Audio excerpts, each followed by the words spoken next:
Praise the lord. ఈరోజు దేవుని వాగ్దానము. నిమిషమాత్రము నేను నిన్ను విసర్జించి గొప్ప వాత్సల్యముతో నిన్ను సమకూర్చెదను.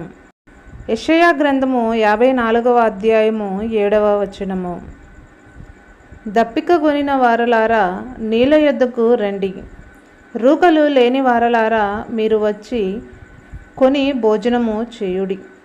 రండి, రూకలు లేకపోయినను ఏమియూ నీయకయే ద్రాక్షారసమును పాలను కొనుడి. ఆహారము కాని దాని కొరకు మీరేలా రూకలిచ్చెదరు? సంతుష్టి కలుగజేయని దాని కొరకు మీ కష్టార్జితమును ఎందుకు వ్యయపరచెదరు? నా మాట జాగ్రత్తగా ఆలకించి మంచి పదార్థము భుజించుడి. మీ ప్రాణము సారమైన దాని యందు సుఖింపనీయుడి. చెవియొగ్గి నా యొద్దకు రండి, మీరు వినిన ఎడల మీరు బ్రతుకుదురు. నేను మీతో నిత్య నిబంధన చేసేదను, దావీదునకు చూపిన శాశ్వత కృపను మీకు చూపుదును. ఇదిగో, జనములకు సాక్షిగా అతని నియమించితిని, జనములకు రాజుగాను అధిపతిగాను అతనిని నియమించితిని. నీవెరుగని జనులను నీవు పిలిచెదవు.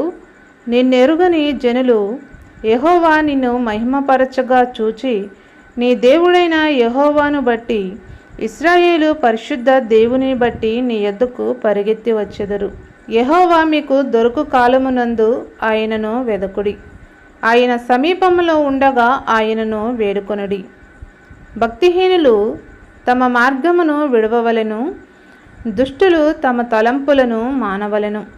వారు యెహోవా వైపు తిరిగిన ఎడల ఆయన వారి యందు జాలిపడును. వారు మన దేవుని వైపు తిరిగిన ఎడల ఆయన బహుగా క్షమించును.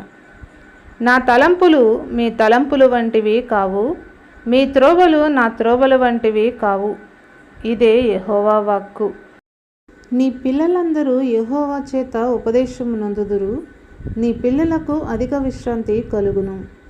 నీవు నీతిగల దానవై స్థాపింపబడుదువు, నీవు భయపడనక్కరలేదు. బాధించువారు నీకు దూరముగా నుందురు, భీతి నీకు దూరముగా ఉండును, అది నీ దగ్గరకు రానేరదు. జనులు గుంపు కూడినను వారు నా వలన కూడరు, నీకు విరోధముగా గుంపు కూడువారు నీ పక్షపు వారగుదురు. ప్రార్థన. పరిశుద్ధుడా, ప్రేమ కలిగిన తండ్రి, నీకు వందనములు.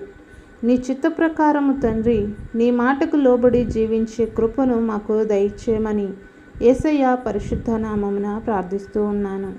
ఆమేన్.